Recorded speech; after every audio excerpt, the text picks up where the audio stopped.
E o ministro do Supremo Tribunal Federal, André Mendonça, foi na contramão de colegas e pregou cautela no combate às fake news durante as eleições municipais deste ano. Mendonça, que toma posse hoje como membro do Tribunal Superior Eleitoral, disse que há risco, a possibilidade de decisões tomadas sem análise concreta configurarem censura de opiniões legítimas. Para o ministro, desinformação é um conceito aberto e nem sempre é possível definir o que é verdade ou não. Por fim, Mendonça afirmou que o melhor remédio para fake news é prevenção e não impedir o direito das pessoas de falarem o que pensam. Vamos refletir, vamos trazer para análise com os nossos comentaristas. Você, Cristiano Beraldo, André Mendonça, ministro do Supremo Tribunal Federal, durante uma palestra dizendo que é preciso ter cautela no que se chama esse combate às fake news, porque ele fala que muitas vezes trata-se de um conceito aberto, né? E o combate às fake news você pode resvalar em censura a uma opinião sobre determinado tema. Enfim, o que a gente precisa considerar acerca dessa tese defendida por ele, que vai na contramão de muitos colegas do STF, inclusive? É porque a discussão, em geral, sobre fake news, ela é absolutamente rasa. É como se houvesse, né, pessoas capazes de estabelecer o que é verdade e o que não é. E aquilo que não é verdade, então, é tratado como algo que pode dar motivo a crime. Você dizer aquilo que não é verdade se torna um crime. Agora, quem estabelece o que é verdade e o que não é? Quer dizer, eu olho uma determinada cor, o daltônico olha de outra cor. Eu tenho opinião sobre a maconha, outras pessoas têm outras opiniões sobre a maconha. Eu vejo exemplos onde a maconha atrapalhou o mundo e tem comentarista irresponsável que usa seu espaço na TV para dizer que o Steve Jobs foi inspirado na maconha para fazer o iPhone. Então, como é que você estabelece? O que é fake news? Isso não é razoável que se tenha esta força superior que diz isso você pode dizer, isso você não pode dizer. Se você disser isso aqui, você vai sofrer consequências graves. Então, a discussão ela tem que ser mais profunda e, de novo, a gente volta para o melhor preparo da sociedade. Só que, na nossa estrutura educacional, o tempo e o dinheiro está sendo gasto para comprar aqueles livros que ensinam pornografia e para se discutir se vão ensinar feminismo na escola ou não vão. Então, se nós não jogarmos no lixo este legado de Paulo Freire e começarmos a olhar para a educação como instrumento para preparar jovens para o mundo real, onde eles terão que ter discernimento e procurar conhecimento para assim estabelecer a diferença entre o que é verdade e o que não é, esqueçam. Será uma briga inglória. Nós não vamos chegar a uma conclusão nunca, Canhado. Tá certo. O que você que nos acompanha acha dessa decisão, ou pelo menos dessa manifestação de André Mendonça? Segundo ele, o TSE não pode censurar opiniões e chamar de fake news. Qual é a sua contribuição nesse debate, hein, delegado Palumbo? Que o André Mendonça talvez seja o mais sensato da corte. Contra as drogas e fake news. Mentir não é crime, exceto se você prejudicar alguém de qualquer forma. Isso tem que ser aprovado, uma lei no Congresso Nacional, deputados e senadores, para dizer o que é fake news. E não o Supremo achar que determinado lado cometeu um fake news e o outro não. Isso não é uma democracia. Isso aí ele está certíssimo, o ministro André Mendonça. Isso beira a censura. O Supremo não é um órgão capaz, e legitimado para dizer o que é fake news. Quem tem que fazer isso são os deputados através de lei. Não tem lei. Então, as pessoas podem, inclusive, mentir nas redes sociais desde que não prejudique ninguém, porque aí vai responder pelos seus atos. E agora, você querer limitar isso, o Supremo é o órgão que ele está se sobressaindo sobre os demais. Os poderes são independentes e harmônicos entre si. Isso está na Constituição. Um poder não pode se sobressair sobre o outro, não pode invadir a esfera do outro. E, infelizmente, o Supremo tem feito isso constantemente, usurpando a função dos congressistas. André Mendonça pedindo cautela no combate às fake news, Mota, dizendo o seguinte: não se pode tolher a opinião das pessoas. É uma excelente observação. Eu iria um pouco mais adiante. Eu acho que o Estado não tem nada a ver com o que as pessoas dizem ou pensam. Não existe desinformação, fake news. Isso é besteira. Isso é um nome bobo para coisas que já existem há muito tempo. Fofoca, boato, mentira, pura e simples. Todo mundo tem direito à liberdade de expressão.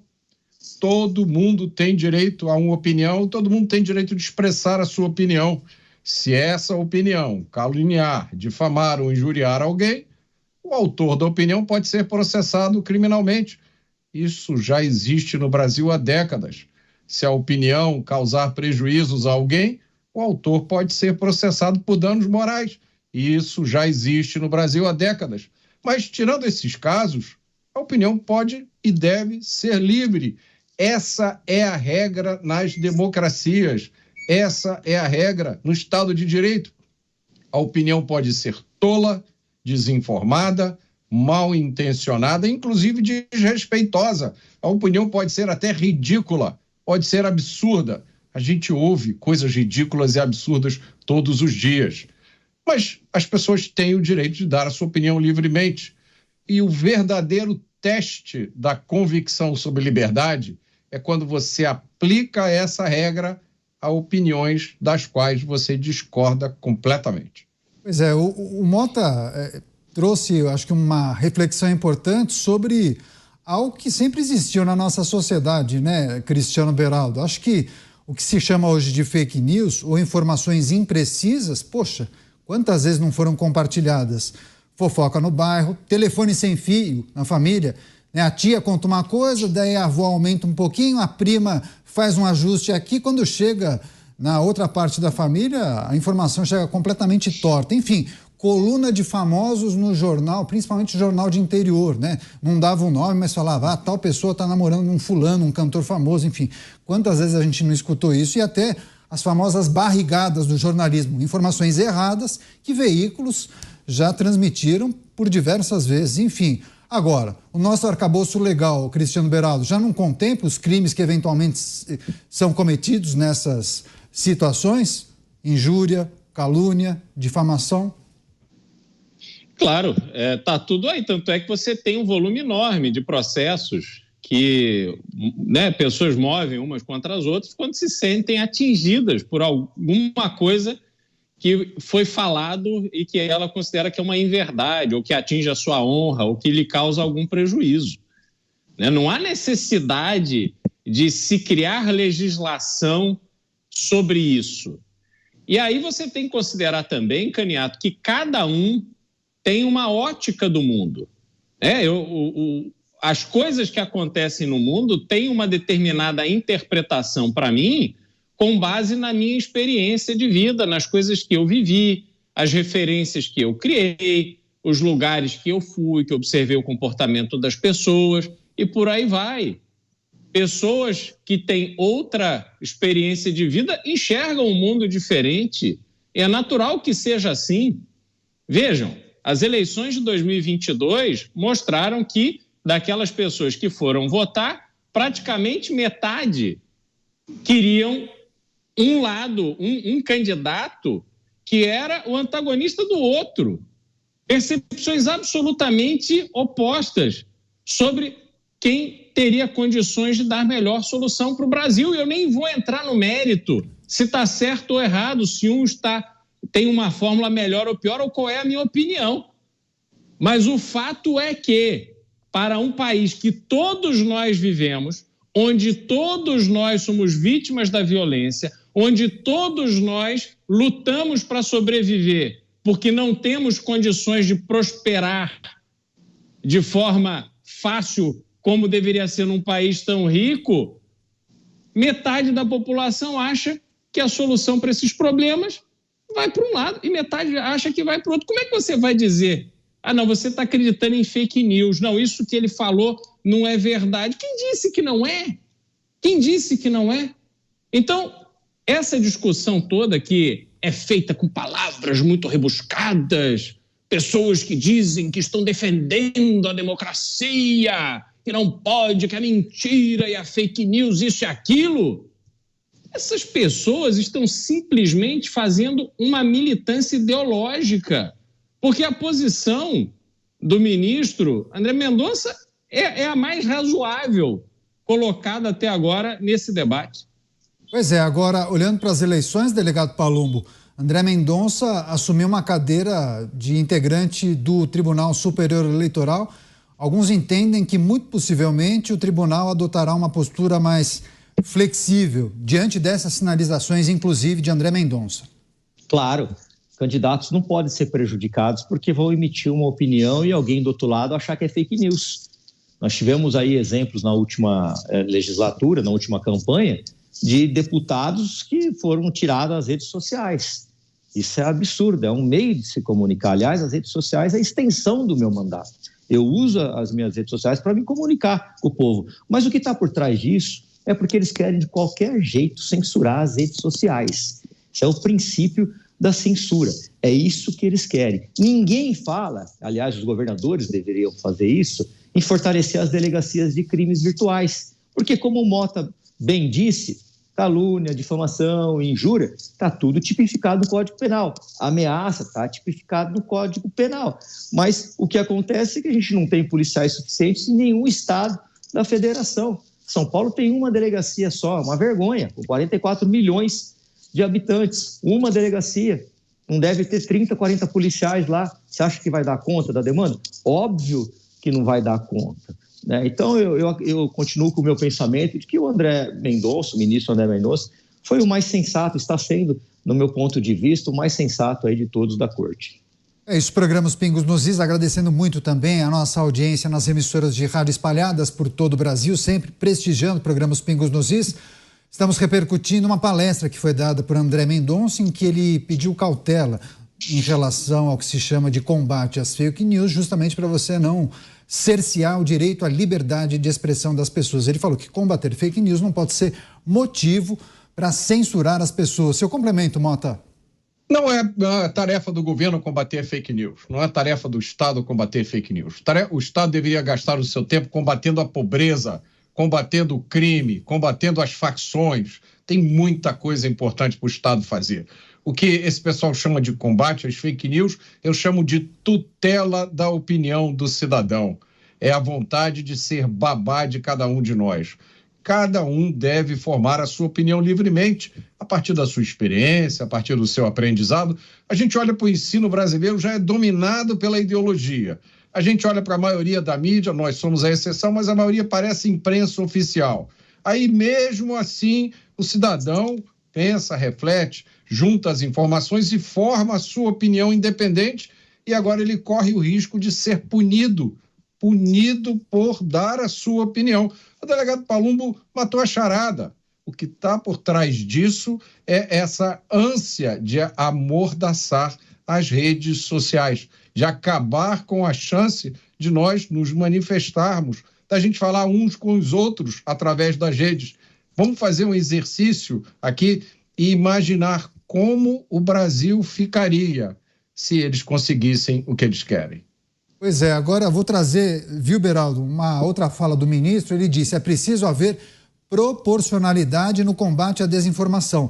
Fake news é um mal, mas precisamos ter um calibre adequado na aplicação dos dispositivos contra elas. Que calibre seria esse, hein, Cristiano Beraldo? É porque da forma que se colocou o debate público, sobretudo o debate político, a fake news ela é responsável por todos os males da nação. Isso não é verdade.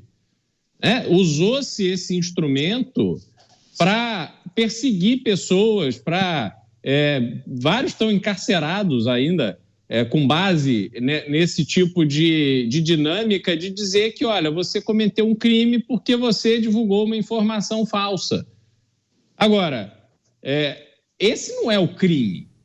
O crime, na minha percepção, é se você está usando a divulgação de informações que não são verdadeiras para causar um mal, para ter um objetivo, para você se dar bem. Olha, vai ter aí um problema qualquer, então eu tenho aqui a solução. Você me manda um dinheiro que eu resolvo o problema para você.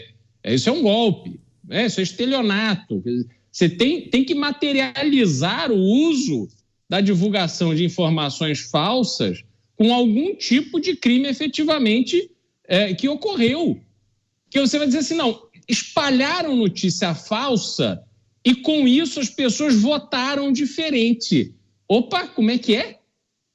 Como é que você garante que alguém mudou o seu comportamento eleitoral com base numa determinada notícia? Quer dizer, você assume que é todo mundo imbecil, incapaz de fazer o seu próprio filtro, e aí coloca o Estado nessa posição que o Mota lembrou, de ser o tutor da verdade. Obviamente, isso aí não tem nenhum cabimento. Você, delegado Palumbo, haveria algum dispositivo mais adequado para monitorar opiniões versus desinformação ou pessoas que acabam emitindo em massa informações equivocadas com o objetivo de prejudicar alguma pessoa? Enfim, você entende que isso deveria partir do Estado ou cada rede social ter o seu dispositivo por meio de denúncia dos usuários? Enfim, qual seria a dinâmica mais adequada para você, pelo menos, monitorar uma situação que fuja ao controle? Através de uma legislação, mas feita pelo Congresso Nacional e não pelo Supremo Tribunal Federal. E uma maneira de você monitorar isso seria fortalecer as delegacias de combate a crimes virtuais. E aí a gente pode até fazer um projeto de lei, já tem um monte lá, para dizer o que é fake news e o que não é fake news.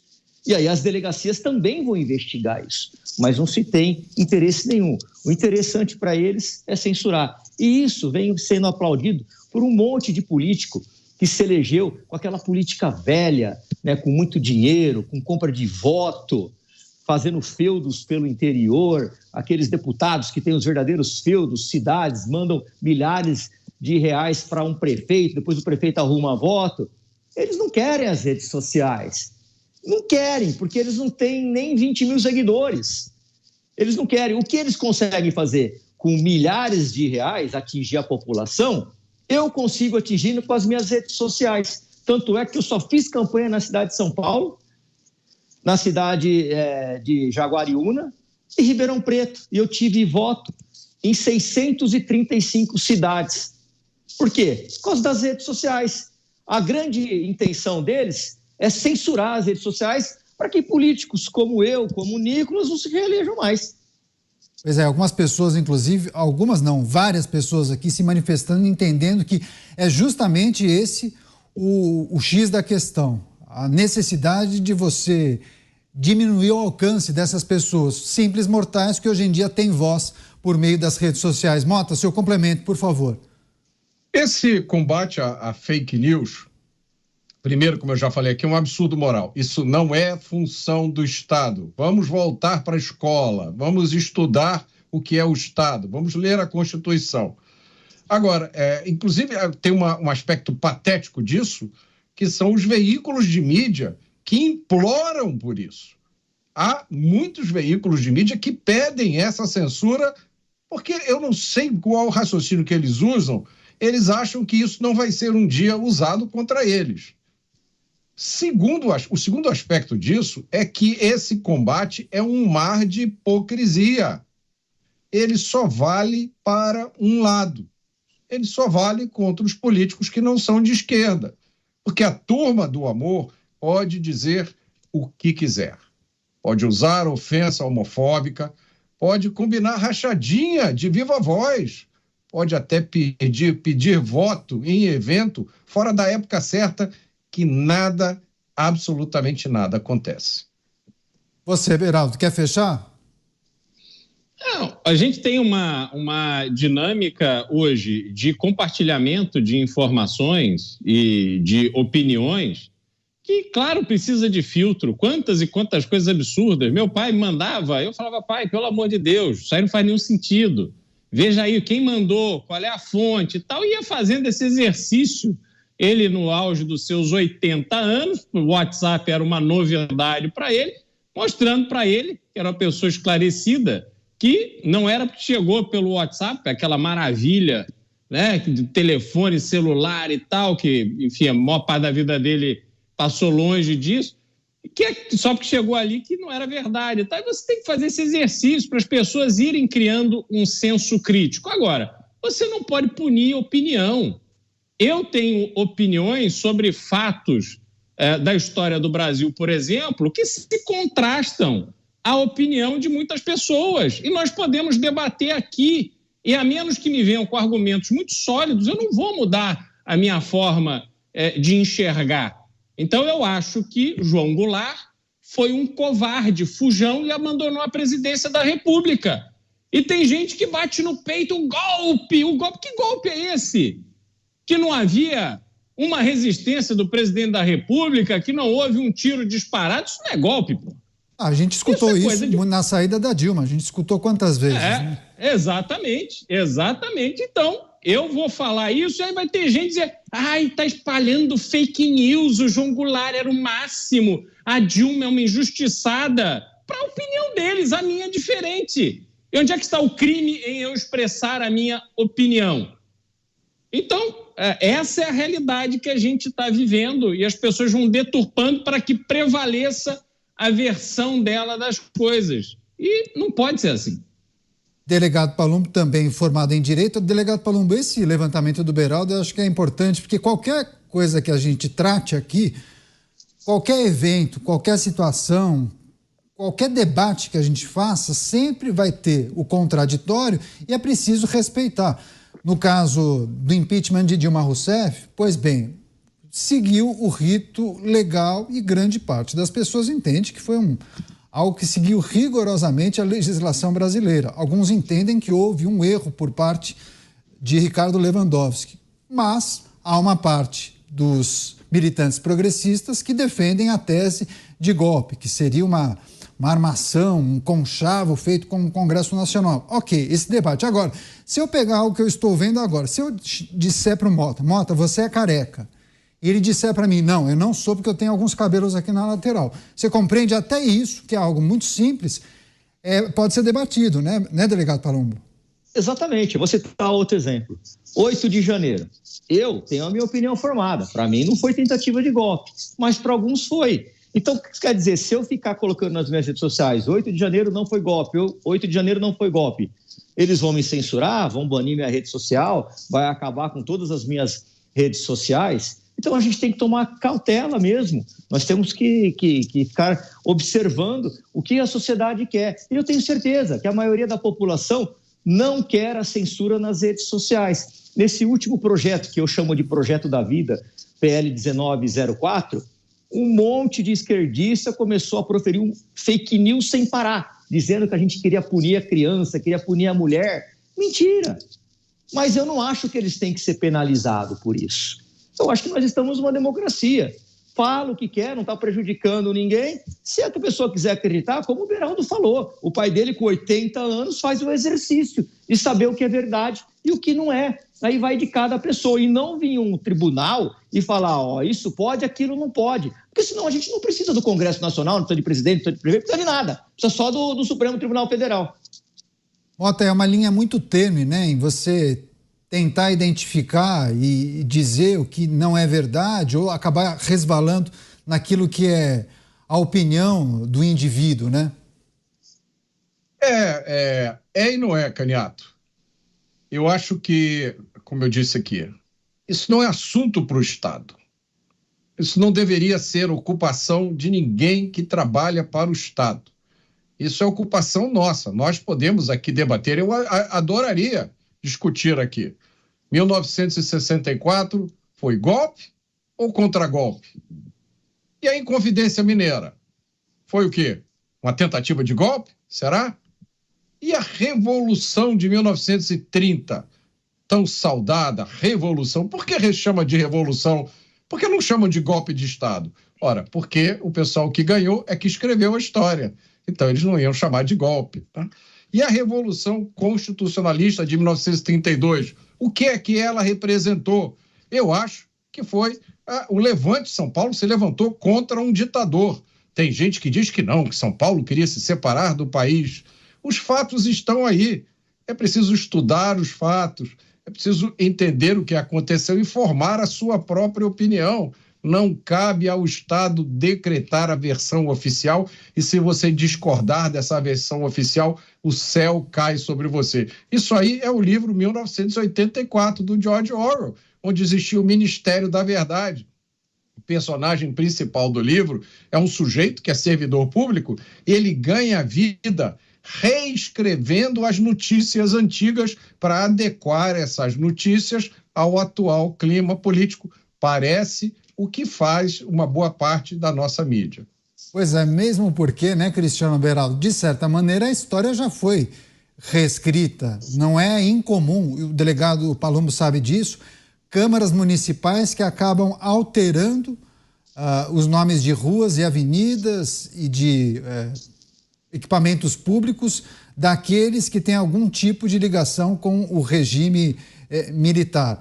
O conhecido elevado aqui em São Paulo se chamava Costa e Silva e passou a se chamar elevado João Goulart. Beraldo, fico imaginando, né? Se isso acontece também na administração pública, ou seja, a verdade também tem dois lados para a administração pública. E aí?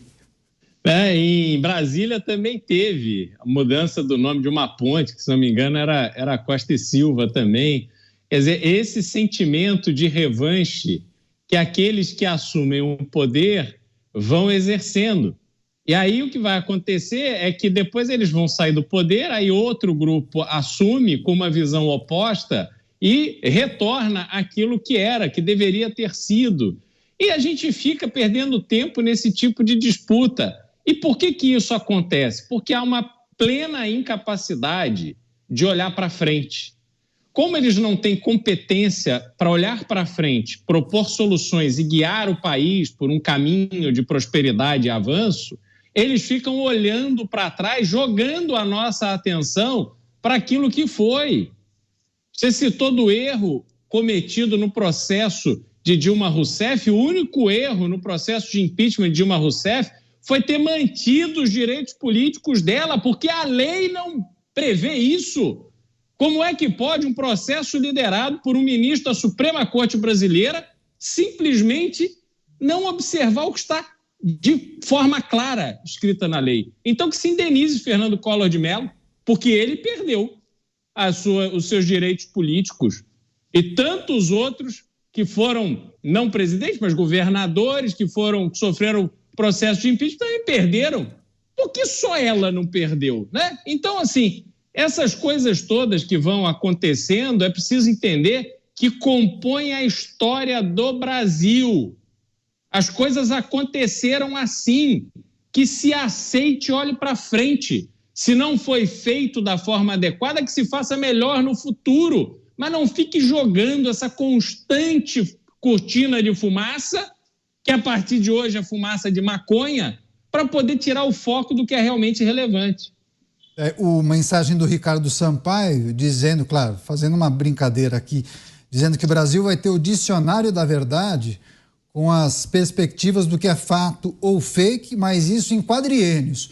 Um vai valer de 23 a 26, depois vai vir a nova edição, de 27 a 30. Obrigado pela mensagem, viu, Ricardo?